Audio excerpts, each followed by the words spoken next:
quel a été pour toi le meilleur moment de ce tournoi? Forcément, ça a été d'avoir gagné le quart de finale. Voilà, je pense on avait à cœur d'arriver en demi-finale et on est tombé sur une équipe irlandaise qui nous a pas rendu la tâche facile. Donc du coup, beaucoup de soulagement et beaucoup de fierté de réussir à arriver en demi-finale sur cette compétition. Et là, il vous reste que quelques jours. Comment est-ce que tu juges le parcours de l'équipe de France à travers ce tournoi? Si on devrait faire un bilan, forcément forcément il est pas à la hauteur de ce qu'on attendait. Voilà, on essayait voilà, de prétendre à jouer cette finale, mais voilà, ça fait partie de la vie. L'Angleterre est une nation qui domine le rugby mondial depuis des années maintenant. On savait que ça allait être dur en demi-finale. Donc voilà, on va jouer cette petite finale et on est quand même fiers de pouvoir essayer de ramener une médaille en France. Et en parlant un petit peu de ce match, est-ce que tu peux nous partager ton analyse des performances de l'équipe de France et de celle de l'équipe d'Angleterre sur le dernier match? Ouais, non, ça a été une première mi-temps rude. Voilà, je pense qu'on a réussi à les mettre en difficulté, à les faire douter.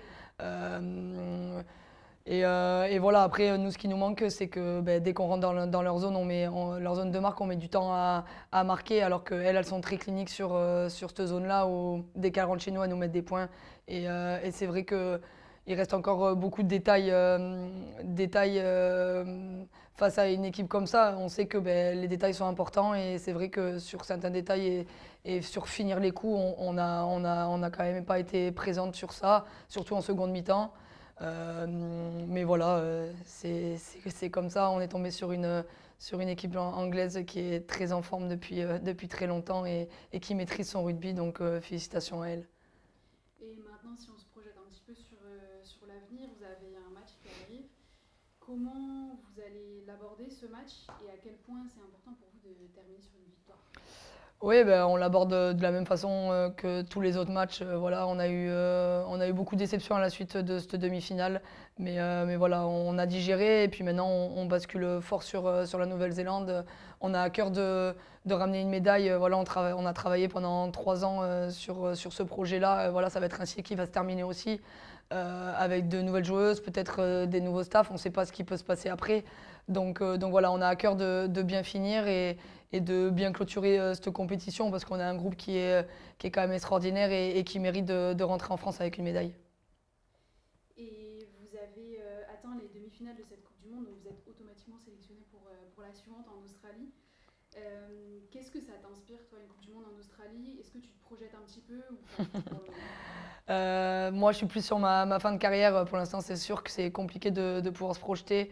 Mais déjà, c'est bien pour l'équipe de France et pour notre pays de pouvoir représenter et de pouvoir avoir une autre chance de pouvoir être un jour championne du monde en Australie. Voilà, je crois qu'en plus, c'est une Coupe du Monde qui, les garçons vont aussi jouer en Australie enfin, un an d'intervalle.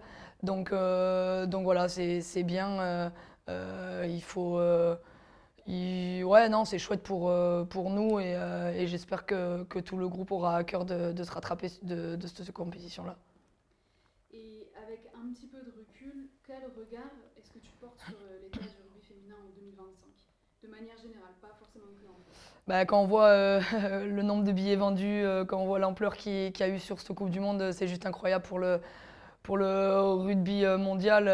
Voilà, je pense que les Anglais ont très bien travaillé et ont réussi à emmener vraiment un atmosphère à cette Coupe du Monde. Et voilà, je trouve que c'est très positif pour le rugby féminin. Il faut continuer. Voilà, je pense que c'est en progression et ça va aller d'année en année en progression. Donc voilà, il faut continuer. Nous, je sais qu'en France, il y a notre championnat qui essaye d'être un peu étoffé aussi, que, on a vu qu'il y avait des sponsors qui rentrent aussi dans notre championnat. Donc voilà, il faut que les clubs et nous, notre fédé, continuent à pousser le rugby féminin. Mais je pense que tout le monde est dans cette dynamique-là et j'ai l'impression que c'est de bon augure pour le rugby féminin. Est-ce que tu dirais que la différence différence de niveau qu'il y a pu avoir entre l'Angleterre et la France, elle est un petit peu structurelle aussi. Elle était sur le terrain, mais elle est aussi un petit peu structurelle. Oui, oui, complètement. Je pense que les Anglaises, elles ont un championnat qui est hyper compétiteur depuis quelques années. Nous, voilà, on stagne encore un peu. On a des matchs qui sont encore déséquilibrés dans notre championnat, alors qu'elles, elles, pas du tout. Donc, peut-être que c'est lié aussi à ça. Je ne sais pas, j'ai pas d'explication, mais en tout cas, c'est sûr que sur les structures, l'Angleterre est en avance sur nous. Ok, une petite dernière question à propos du match qui arrive. Quels sont selon toi les points forts et les points faibles de ces Néo-Zélandaises? Les points forts, c'est que c'est une équipe on ne sait jamais ce qu'elles vont faire. Voilà, elles ont des individualités incroyables. Elles arrivent facilement à pouvoir passer les bras, à jouer derrière la défense, voilà, faire beaucoup d'offload. Donc voilà, c'est une équipe qui est imprévisible, donc on ne sait jamais à quoi s'attendre. Et voilà, donc à nous de mettre notre projet en place, voilà, de rester dans notre conduite qu'on essaye d'avoir depuis le début de la compétition et voilà, de se concentrer aussi sur nous pour réussir à faire un match plein et de pouvoir ramener quelque chose.